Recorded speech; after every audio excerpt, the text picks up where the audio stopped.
"Stop running," he said softly behind me, and somehow that was worse than if he had shouted. My hand hit the cold metal of the door just as the words brushed against the back of my neck, low and calm, like a promise instead of a warning, and everything inside me froze even though my heart was still racing, like it was trying to escape my chest, like it knew something I didn't want to admit, like it understood before I did that I was already too late. The hallway stretched behind me in a blur of dim lights and polished floors, the kind you'd expect in a place that cost more per night than I made in a week, and I could still hear the echo of my own footsteps from seconds ago, too loud, too desperate, like I didn't belong here, like I never should have come. 3 days ago, my life was small, but it was mine. I worked double shifts at a diner off Route 9, the kind with chipped coffee mugs and regulars who never tipped enough but always had something to say. And at night, I collapsed into a studio apartment that barely fit a twin bed and a secondhand couch, counting tips and telling myself it was temporary, that things would get better, that exhaustion was just part of the process. I believed that. I needed to. That night it was raining, the kind of steady, soaking rain that turns the streets into mirrors, and my shoes were already wet through when I cut down the alley behind the diner to save 5 minutes on the walk home. I remember thinking about nothing important, just how badly I wanted a hot shower and maybe 6 hours of sleep if I was lucky, when I saw the black car. It didn't belong there. Too clean. Too expensive. The engine was still running, low and quiet, like it was waiting. I should have kept walking. I know that now. But curiosity has a way of pulling you toward the exact thing that will change everything. And before I could stop myself, I glanced toward the open back door. That's when I heard his voice for the first time. Calm. Controlled. Not loud. Not threatening. But it cut through the rain like it owned the night. I didn't understand the words. Not completely, but I understood. The tone, and something in my chest tightened like a warning I didn't listen to. I stepped back, meaning to leave, meaning to pretend I had seen nothing, but my foot slipped slightly on the wet pavement, and the sound was enough. Silence fell. Not the natural kind. The kind that feels like a tension snapping into place. I didn't run then. I should have. Instead, I turned, and that's when I saw him. He stepped out from the shadows like he had always been there, like the darkness belonged to him. Tall, composed, his coat untouched by the rain, his eyes fixed on me in a way that made everything else disappear. He didn't raise his voice. He didn't move quickly. He just looked at me, and somehow that was enough to make the air feel thinner, harder to breathe. "You shouldn't be here," he said, and there was no anger in it, just certainty, like a fact that didn't need explaining. I nodded, because what else was I supposed to do, and whispered something about taking a shortcut, about not seeing anything, about leaving, but even as I said it, I knew it didn't matter. His gaze didn't change. If anything, it sharpened, like he was memorizing me. "Go home," he said after a moment, stepping back, giving me space, giving me an exit I didn't understand at the time. And I took it. I walked away too fast, my pulse loud in my ears, telling myself it was over, that I had been lucky, that whatever world he came from had brushed against mine for a second, and then let me go. I told myself that all night. The next day, I noticed the car parked across the street from my apartment. The day after that, someone paid my overdue rent before I could. And by the third night, when I opened my door and found a single envelope on the floor with no name, no return address, just a key inside, I finally understood. Some mistakes don't chase you. They wait. And when you finally realize what you stepped into, it's already too late to step back out. The key felt heavier than it should have, like it carried more than just metal and shape, like it carried a decision I had not agreed to make yet, and I stood there in the middle of my tiny apartment staring at it in my palm for what felt like hours, even though the clock on the microwave said it had only been 3 minutes since I picked it up from the floor, my heart beating too fast for a room that quiet, for a life that used to be predictable. I told myself it was nothing, just a mistake. Maybe it belonged to a neighbor, maybe someone dropped it in the hallway and it slid under my door. Maybe there was a simple explanation that did not involve dark cars and men who looked at you like they already knew how your story ended. But the envelope had been sealed, placed, deliberate, and deep down, in the part of me that had started to wake up since that night in the rain, I knew exactly who it came from. I set it on the table and tried to ignore it, tried to go through the motions of normal life, changing out of my damp clothes, turning on the shower, letting the hot water run longer than I could afford just to hear something other than my own thoughts. But even standing there with steam filling the bathroom, I could not shake the feeling that something had shifted, like the air itself had changed, and I was the only one who noticed. The next morning, everything looked the same. The same cracked sidewalk outside my building, the same corner store with the flickering sign, the same bus that was always 3 minutes late, but people felt different. Or maybe it was me. I caught myself looking over my shoulder more than once, scanning faces, noticing details I would have ignored before, like the man leaning against the newspaper stand who did not buy anything, or the car idling too long at the curb. And every time I told myself I was being paranoid, that I was letting one strange encounter turn into something bigger than it was. At the diner, I tried to focus on work. Orders, coffee refills, the rhythm I knew so well it usually drowned everything else out. But even there, something was off. My manager pulled me aside before my shift even started, his expression unusually serious, and handed me an envelope thicker than my weekly paychecks combined. I stared at it, confused, and he just shrugged like it was none of his business, like he did not want it to be. "Someone covered your next 2 months," he said, and then he walked away before I could ask anything else. My hands trembled slightly as I opened it, not because of the money itself, but because of what it meant, because nothing like that ever happened without a reason, and I was starting to understand that I was the reason. I worked my shift on autopilot, smiling when I was supposed to, nodding at conversations I did not hear, my mind replaying that voice over and over again, calm and certain, like it had already decided something about me that I had not agreed to. When my shift finally ended, the sky was clear for the first time in days, the air cooler, sharper, and I stood outside the diner for a moment, staring down the street, trying to decide if I was going home or if I was going to pretend none of this existed for just a little longer. That was when I saw the car again, parked across the street, exactly like the day before. Engine running, waiting. My chest tightened, not from fear exactly, but from recognition, like a pattern finally making sense. I could walk away. I could turn left, disappear into the crowd, tell myself I still had a choice. Or I could stop running from something that clearly was not going to let me go. I do not know what made the decision for me. Maybe it was exhaustion. Maybe it was curiosity. Or maybe it was the quiet understanding settling in my bones that this was never really a choice to begin with.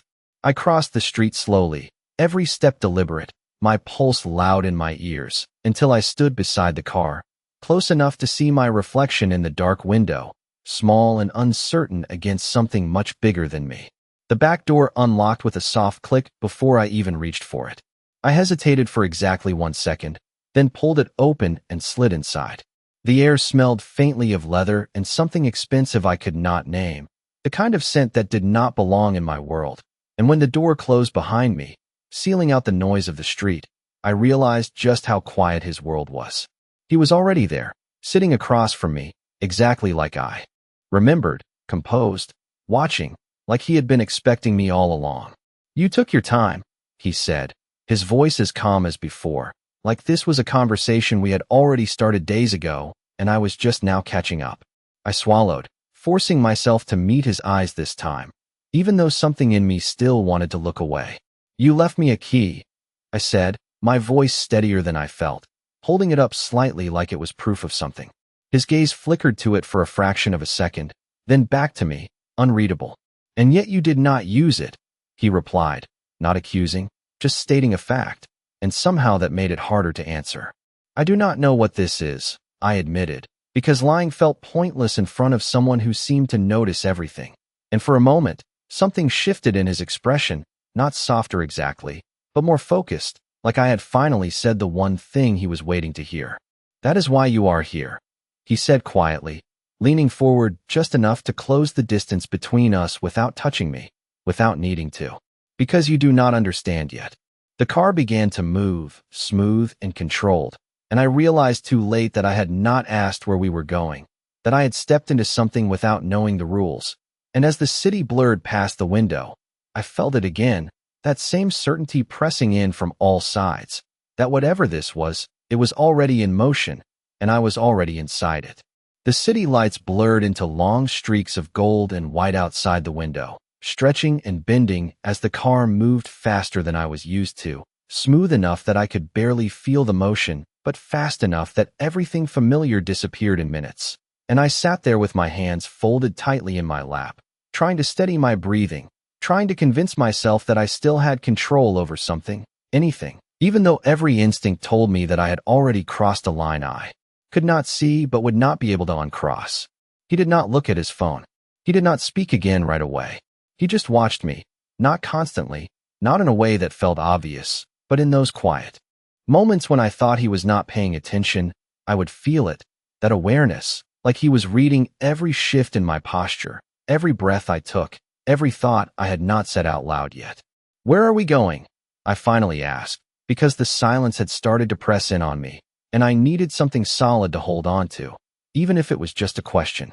He tilted his head slightly, considering, as if the answer mattered less than the fact that I had asked it. "Somewhere you can think clearly," he said, his voice low and even, like he was offering something reasonable, something simple, and not changing the direction of my life without asking permission. I let out a small breath that did not quite feel like relief. "I can think clearly at home," I said, even though we both knew that was not true anymore, that my apartment, my routine, my entire world had already been altered in ways I could not ignore. His gaze shifted back to me, steady, unhurried. "No," he said quietly. "You cannot." The certainty in his voice settled into the space between us, heavy and undeniable, and I looked away first, focusing on the passing lights again, because it was easier than trying to understand how someone I barely knew could sound so sure about something so personal.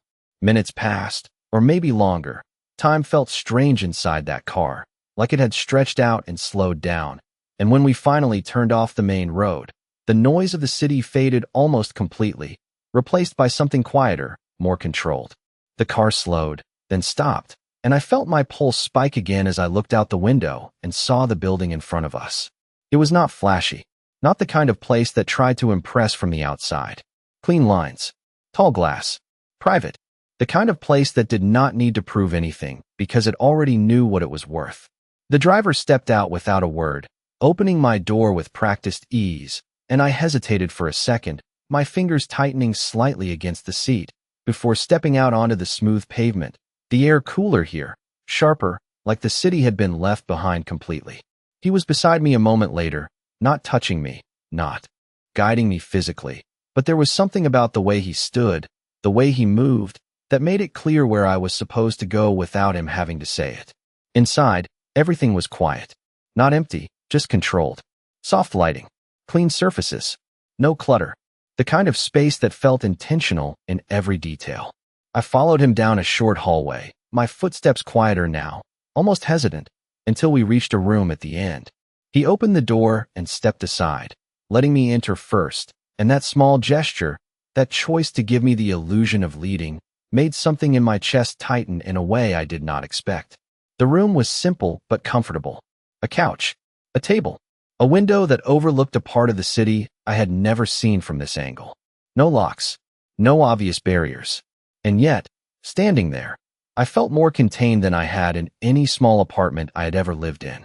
"You can sit," he said, his voice softer now, less like an order and more like a suggestion, but I still felt the weight of it, the expectation beneath it. I moved slowly, lowering myself onto the edge of the couch, my hands resting in my lap again, a habit I had not realized I had until now. He remained standing for a moment, watching me, then crossed the room and sat across from me, leaving just enough space to feel deliberate. Not too close, not distant, controlled. "You are trying to decide if you should leave," he said, not as a question, but as a quiet observation, and I looked up at him, surprised, because that was exactly what I had been thinking, the door still in my mind, the possibility of walking out before things went any further. "Yes," I admitted after a second, because pretending otherwise felt pointless. His expression did not change, but something in his eyes sharpened slightly, like he had expected that answer. "Then you should understand something first," he said, leaning forward just enough to close the space between us again without crossing it completely. My breath caught, not because he moved quickly, but because of how deliberate it was, how intentional every inch seemed to be. "What?" I asked quietly, my voice steadier than I felt. He held my gaze for a long moment, long enough that I felt it settle under my skin, not uncomfortable, not exactly, but impossible to ignore. You were allowed to leave once, he said finally, his tone calm, almost gentle, and somehow that made the words land heavier. That was not an accident. I felt my fingers tighten slightly in my lap, the memory of that night flashing back, the rain, the alley, the moment he had stepped aside and let me go without stopping me. And now, I started, but the words caught in my throat, because I already knew the answer before he said it, because something in the way he watched me told me there was no version of this conversation where I walked away unchanged. He did not interrupt me. He did not rush. He just waited, like he had all the time in the world, like this moment belonged to him as much as anything else did, and when I finally found my voice again, it came out quieter than before. Now what happens? A pause, just long enough to make my heart beat louder. Then, without raising his voice, without shifting his posture, he answered. Now, he said, you decide if you are going to keep pretending this is something you can step away from, or if you are ready to understand why you cannot. I should have stood up right then, should have taken those few steps back to the door while it was still just a door and not something heavier, not something that felt like a line I could not cross twice. But my body did not move, my hands still resting in my lap, my eyes locked on his like something in me needed to understand before it could react, before it could run again. You are assuming I cannot leave, I said finally, the words coming out steadier than I expected, even though my pulse was still uneven, still loud in my ears, and for a brief second I held onto that, onto the idea that saying it out loud might make it true. His expression did not change. If anything, something almost unreadable passed through his eyes, not amusement exactly, not irritation, just recognition, like he had expected that response from the beginning. No, he said quietly, his voice even, controlled, the same calm that had unsettled me from the first moment I heard it. I am stating that you will not. The difference between those two things settled into the space between us, subtle but undeniable, and I felt my breath catch again, not because of what he said, but because of how certain he sounded, like he was not making a claim, just describing something that had already been decided somewhere beyond me. I looked away first, my gaze drifting toward the window, toward the city stretching out below, lights scattered like something distant and unreachable now. And for a moment, I imagined walking back into that world, back into the noise and unpredictability I understood, back into a life where my choices still felt like mine.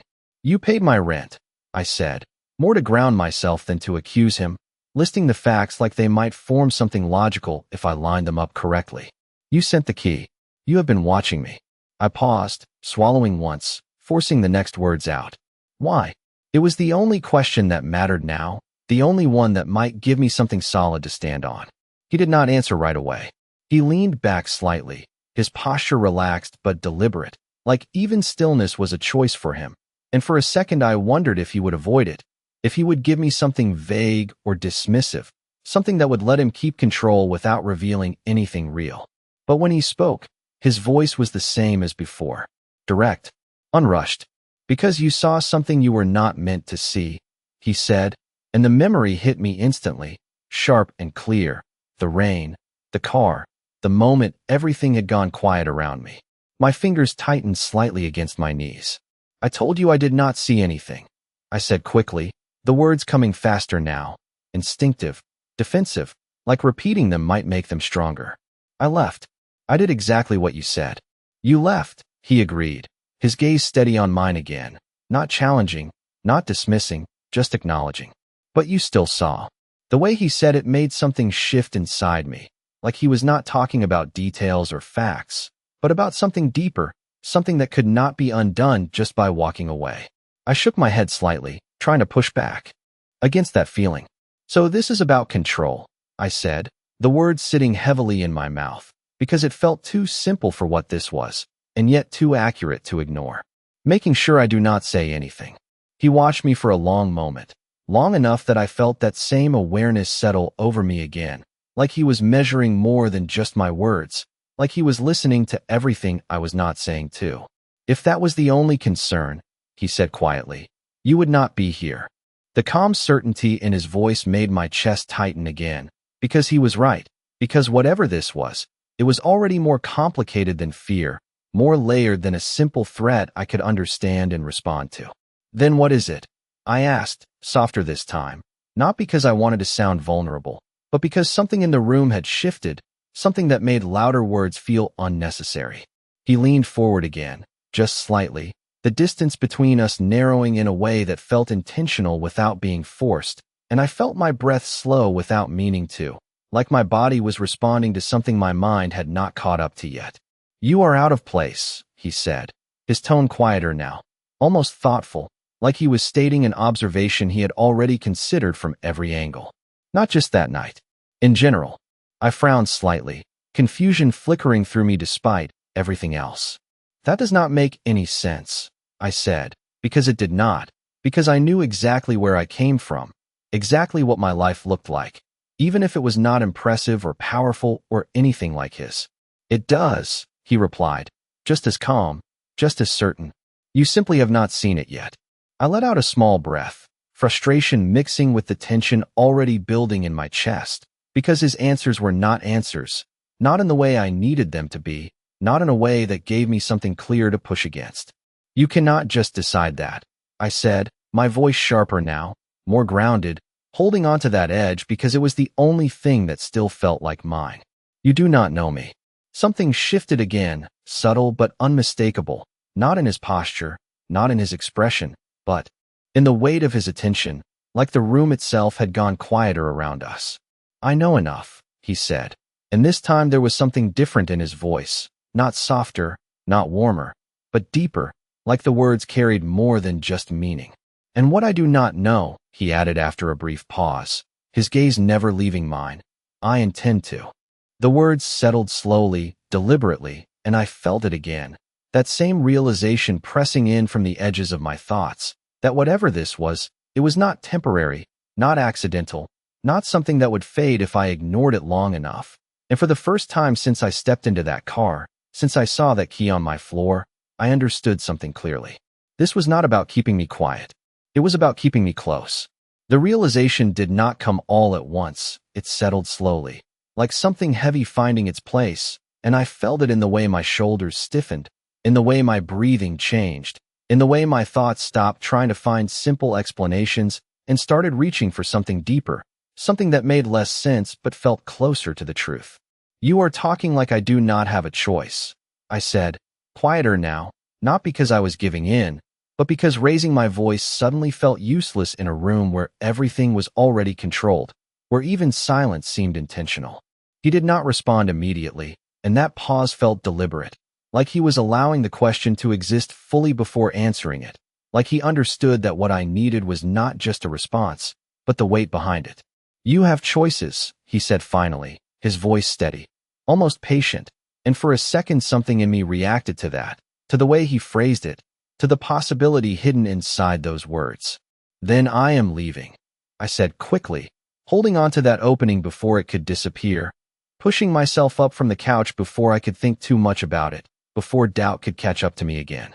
My legs felt steady, surprisingly so, and I took one step toward the door, then another, each movement grounding me, reminding me that I was still in control of something, that I could still walk away if I decided to. He did not stop me. That was the first thing I noticed. No sudden movement, no raised voice, no attempt to block my path. He remained exactly where he was, seated, composed, watching me with that same unreadable expression, and somehow that made it harder, not easier, to keep going. I reached the door and placed my hand on the handle, the cool metal solid under my fingers, real, immediate, something I could use to anchor myself in the moment. This was simple. Open the door. Walk out. Do not look back. I turned the handle. It moved easily. The door was not locked. For a brief second, relief flickered through me, sharp and bright, because that meant I had been right, that this was not what it felt like, that I was not trapped, that I had made this bigger than it needed to be. I pulled the door open slightly, enough to see the quiet hallway beyond, the same controlled space I had walked through earlier, unchanged, neutral, almost ordinary. "You can walk out." His voice came from behind me, calm as ever, and I froze for just a fraction of a second, not because of what he said, but because of how he said it, like he was confirming something I had not realized I was proving. I did not turn around. I did not want to see his expression right then. Then I will, I replied, forcing the words out, steady, even though something in my chest had started to tighten again. Something that had nothing to do with the door being open and everything to do with the way he was not trying to stop me. You will, he agreed, and there was no resistance in it, no challenge, just acknowledgement, and that made my grip on the handle tighten slightly, because it felt wrong, because it felt too easy. I pushed the door open wider and stepped into the hallway, the air outside cooler, quieter, and for a moment I stood there, just outside the room, just beyond him, and waited for something to change, for something to happen that would confirm what I already suspected. Nothing did. The hallway remained still. The building remained silent. I took another step forward, then another, putting distance between myself and the room, between myself and him, and with each step, the tension in. My chest shifted, not disappearing, but changing, turning into something harder to define, something that did not feel like relief. By the time I reached the end of the hallway, my pulse had slowed, but not in the way it should have, not in the way that comes with safety, but in the way that comes when your body is waiting for something it knows is coming, even if your mind refuses to admit it. I reached the elevator and pressed the button, watching the small light above it flicker on, signaling that it was on its way, and for the first time since I left the room, I allowed myself to breathe a little easier, to believe, just slightly, that I had made the right choice, that I had stepped out before things went too far. The elevator doors slid open with a soft sound, and I stepped inside, turning around as they began to close, my reflection staring back at me from the polished metal, eyes still wide, still uncertain, but standing, still moving, still mine. Just before the doors shut completely, I saw him. He had not followed me down the hallway. He had not rushed after me. He was still standing at the doorway of the room, exactly where I had left him, one hand resting lightly against the frame, his posture relaxed, almost casual, as if none of this had required any effort at all. Our eyes met for a brief second before the doors closed, and in that second, something in his expression shifted, not darker, not threatening, but certain in a way that settled into me long after the view disappeared. The elevator began to descend smoothly, the numbers lighting up one by one, and I exhaled slowly, trying to release the tension that had built up inside me, trying to tell myself it was over, that I had left, that whatever this was had ended the moment I walked out that door. But as the elevator continued down, I found myself thinking about what he had said, about the way he had said it, about the difference between having a choice and making one, and by the time the doors opened again onto the quiet lobby, I realized something I had not expected. He had not tried to stop me because he did not need to, and somehow that was worse. The lobby felt too quiet, too clean, like nothing real ever happened there, like people came and went without leaving anything behind, and I stood just inside the glass doors for a moment longer than necessary, my reflection staring back at me again, the same uncertain expression I had seen in the elevator. Only now it looked different, sharper somehow, like something inside me had shifted even if everything else looked exactly the same. I stepped outside into the night air, cool and steady, and for a brief second I let myself believe it, that I had walked away, that I had made a decision and followed through with it, that whatever he represented, whatever that room had been, was now behind me. The street was quiet, not empty, but distant in a way that made everything feel slightly unreal, and I started walking without thinking too much about direction, just putting space between me and that building, between me and him. Each step felt heavier than it should have, not because I was tired, but because something in my mind kept replaying that last moment, the way he had stood there, unmoved, unbothered, like he had not lost anything by letting me go. That was what unsettled me the most. Not fear, not anger, certainty.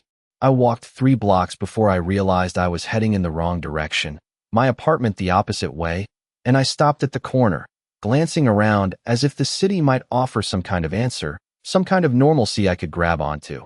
But everything looked the same as it always had, and yet it did not feel the same at all.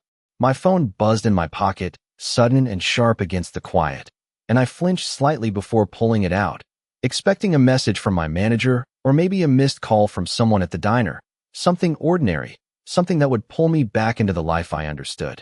It was not. Unknown number. No name. Just a single message waiting on the screen. You made it to the lobby in 1 minute and 12 seconds. I stared at it, my breath catching without permission, my eyes scanning the words again like I had misread them, like there was another explanation hidden somewhere between the lines. There was not. My fingers tightened slightly around the phone, my pulse picking up again, faster this time, sharper, because this was different, because this meant something I had not wanted to admit was still happening. I turned slowly, instinct pulling me back toward the direction I had come from, toward the building I had just left, but there was nothing unusual there, no obvious signs, no one watching, no indication that anyone had been paying attention at all. And yet, I looked back down at the message, reading it again, and this time I noticed the detail I had missed before. Not just that I had made it to the lobby. The exact time. 1 minute and 12 seconds. He had not followed me. He had not needed to. The realization settled into me slowly, like something cold and precise finding its place, and I let out a breath I had not realized I was holding, my shoulders tightening as I tried to push back against the feeling creeping in, the understanding that leaving had not changed anything. Not really. Another message appeared before I could decide what to do next, the screen lighting up again in my hand. You hesitated at the door for 3 seconds. My grip on the phone tightened, my jaw clenching slightly as I felt something shift from unease into something sharper, something closer to frustration, because this was not just observation. This was control. This was someone tracking moments I had not even realized mattered. I typed a response before I could stop myself, my thumbs moving faster than my thoughts. Stop watching me. The words looked smaller on the screen than they felt in my head, less powerful, less certain, but I sent them anyway, because silence felt worse, because doing nothing felt like agreeing to something I had not accepted. The reply came almost instantly. I am not watching you. I know where you are. I stared at the screen, my breath slowing again, not from calm, but from the kind of focus that comes when something finally clicks into place, when confusion starts to turn into clarity, whether you want it to or not. That was the difference. Watching meant distance. Knowing meant something else entirely. I lifted my head slowly, scanning the street again, but this time I was not looking for a person or a car or anything obvious. I was looking for patterns, for the small details I had ignored before, the things that did not stand out until you knew to look for them.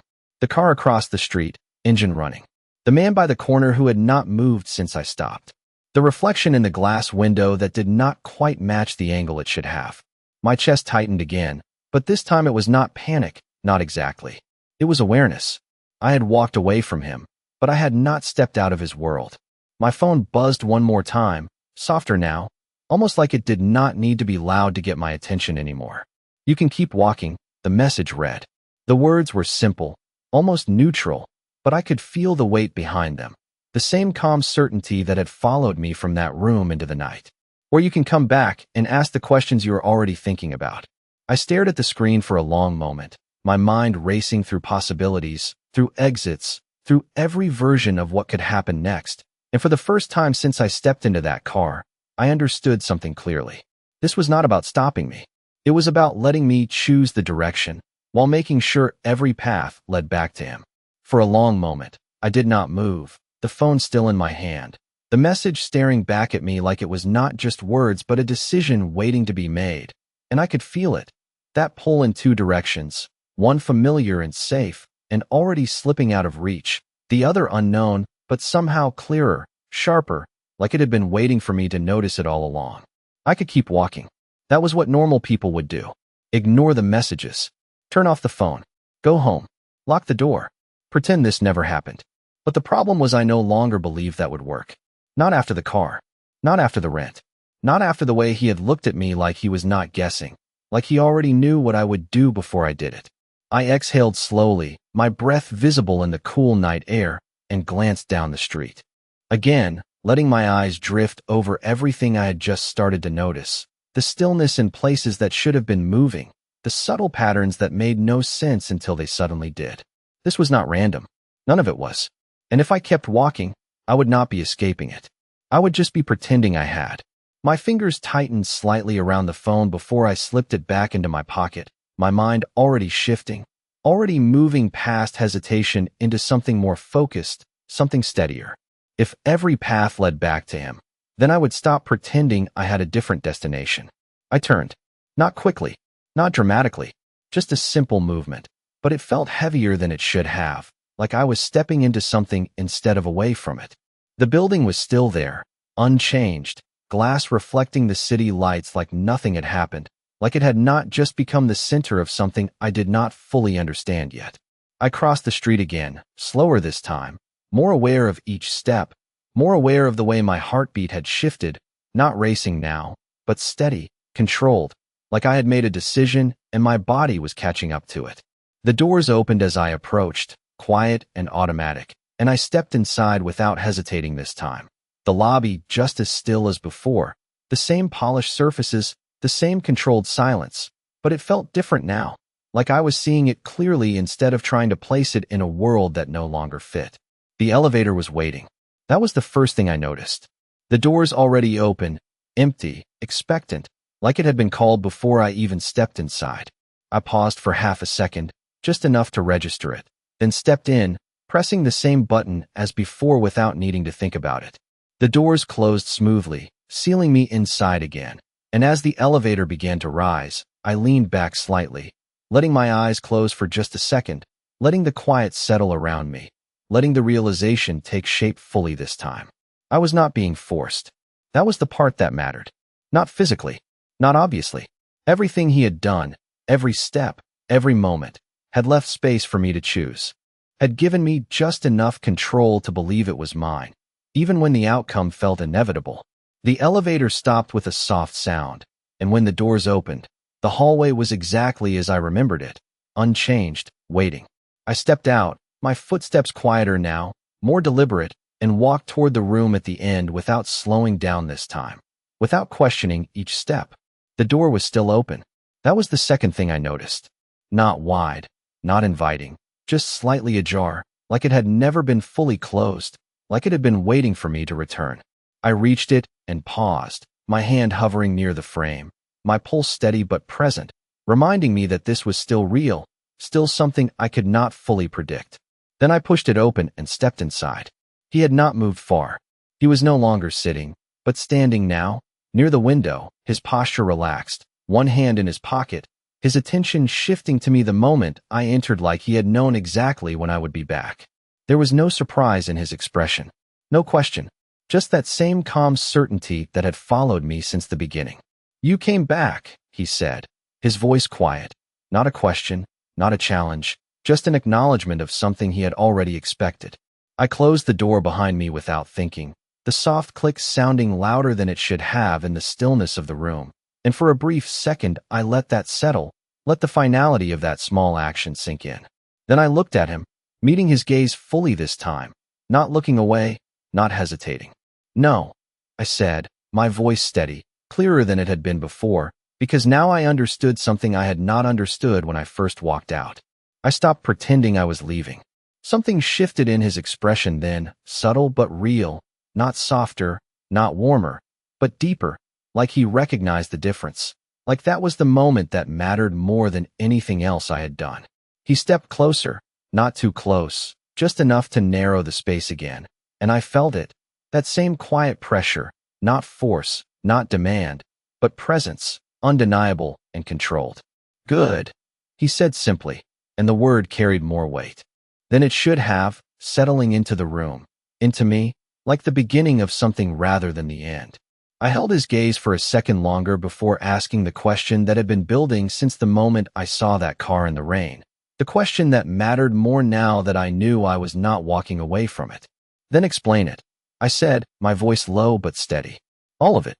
I held his gaze, waiting, the question still hanging in the air between us, heavier now that I had chosen to stay, heavier now that walking away was no longer part of the equation. And for a moment he did not answer, not because he was avoiding it, but because he was deciding where to begin, like whatever he was about to say was not simple, not something that could be reduced to a single explanation. "You think this started 3 nights ago?" he said finally, his voice calm, measured, the same controlled tone that made every word feel deliberate, and I felt my focus sharpen instantly, because that was exactly what I had assumed, that everything had begun the moment I stepped into that alley, the moment I saw something I was not supposed to see. "It did not," he added, and something in my chest tightened slightly, Not fear, not yet, but anticipation, the kind that comes when the ground under your understanding starts to shift. Then when? I asked, my voice steady even though my thoughts were already moving, already trying to catch up to something I could not fully see yet. He studied me for a second, like he was measuring how much I could take in at once, how much I needed to hear to understand without pushing too far too fast. The first time I saw you was not in the alley, he said, and the words landed differently than anything else he had said so far.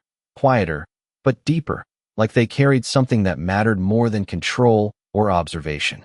I frowned slightly, confusion cutting through the tension, because that did not make sense, because I would have remembered, because someone like him was not easy to forget.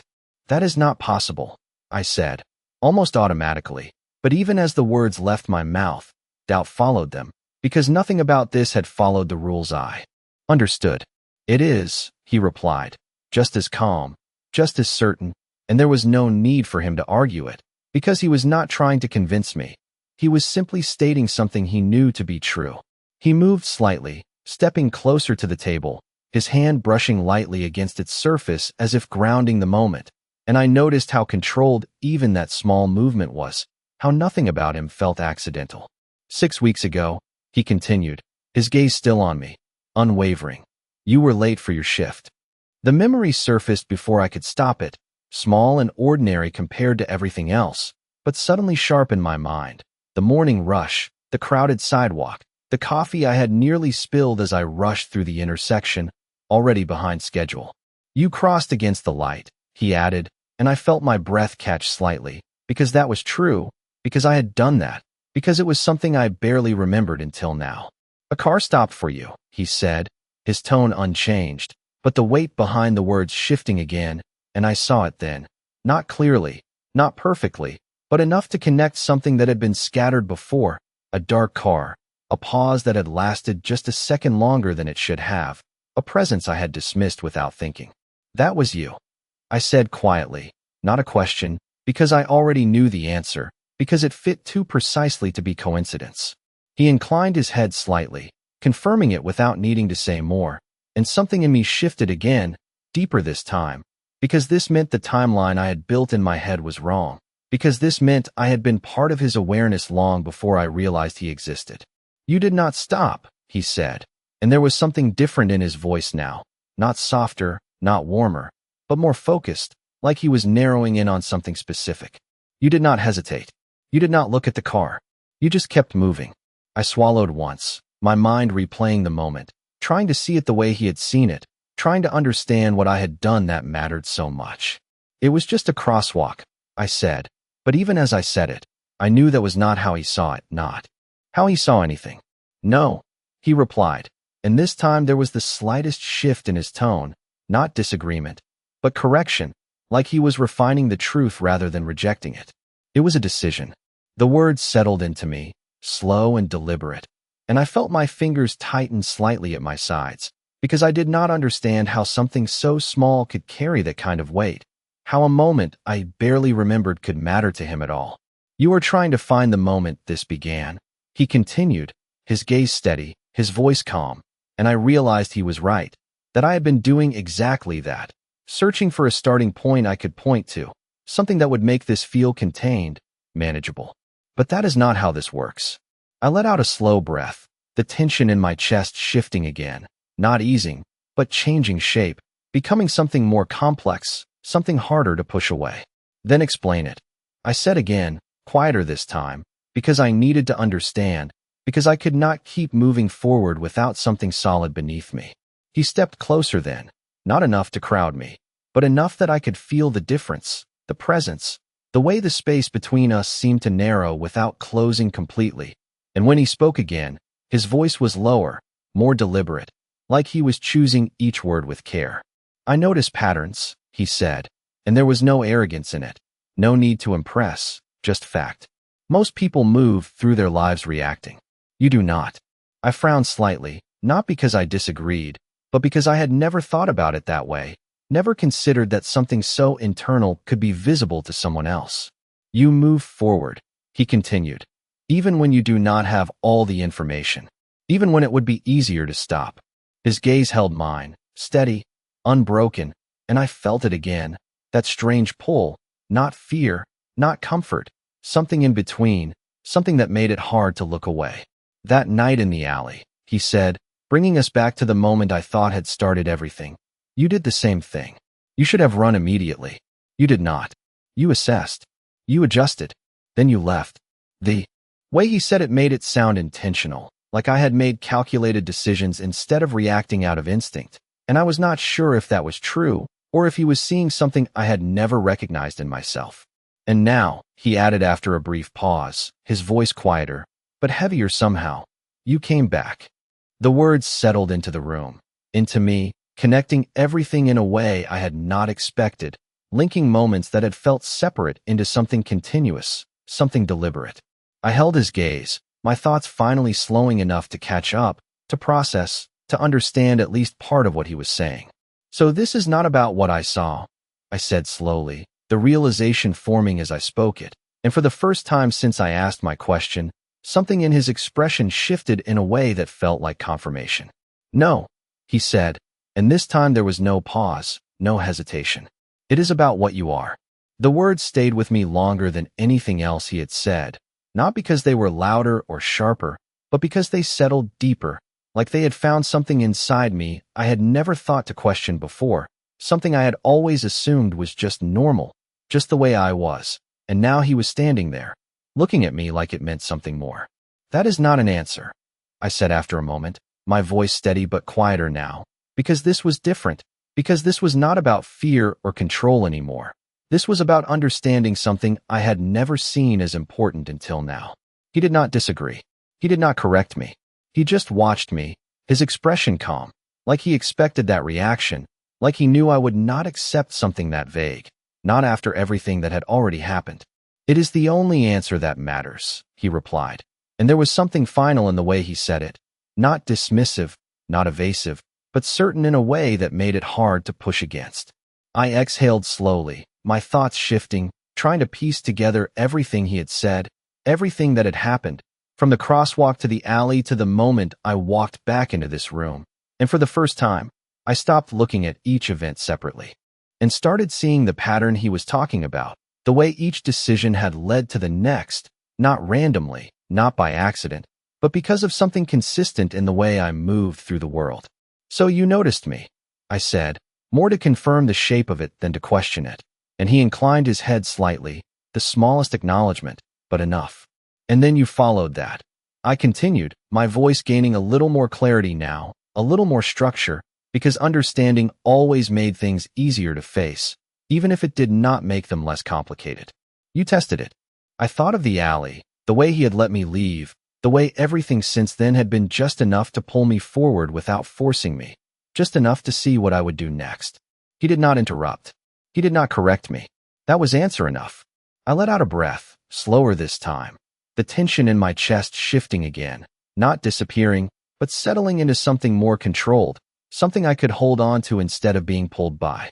And now, I said, meeting his gaze fully, because there was no reason not to anymore, not when I had already stepped this far into it.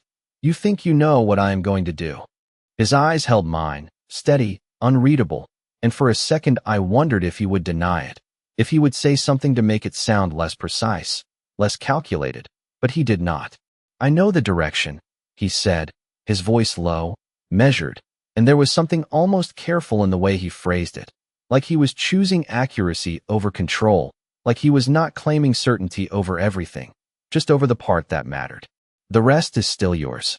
The words settled into me slowly, and I felt something shift again, something unexpected, because that was not what I had been expecting to hear, not after everything else, not after the way he had spoken before. That does not make sense, I said quietly, not rejecting it, but trying to understand it, because it felt like a contradiction, like he was holding control and giving it away at the same time. It does, he replied, just as calm, and there was no urgency in his tone, no need to convince me quickly, like. He knew I would come to the conclusion on my own if I stayed long enough. I shook my head slightly, my thoughts moving again, faster now, connecting pieces, testing possibilities, and for the first time since this started, I felt something different rise alongside the tension, not fear, not resistance, something closer to clarity. You are not trying to trap me, I said slowly, the realization forming as I spoke it, and his expression did not change, but the silence that followed felt like confirmation. You are trying to prove something. That was it. That was the part that had been missing. Everything he had done, every step, every moment, had not been about forcing me into a position. It had been about watching what I would do when I thought I still had a choice. I felt my breathing steady, my shoulders relaxed just slightly, not because the situation had changed, but because I finally understood the structure of it, the shape of what I was standing inside. And what happens when you are done proving it? I asked, my voice quieter now, but clearer, because this was the part that mattered, the part that determined what came next. He stepped closer then, just enough to narrow the space between us again, and I felt it, that same controlled presence, not overwhelming, not forcing, but impossible to ignore, like gravity rather than pressure. Then it is no longer a question, he said, and there was something different in his voice now, not softer, not warmer, but more final, like the end of something rather than the beginning. I held his gaze, the weight of his words settling in, the meaning forming slowly, deliberately, and for the first time since I met him, I did not feel the need to step back, did not feel the instinct to create distance. Instead, I stood there, steady, aware, and understood what he was really saying. This was not about finding me. It was about confirming that I would always find my way back to him.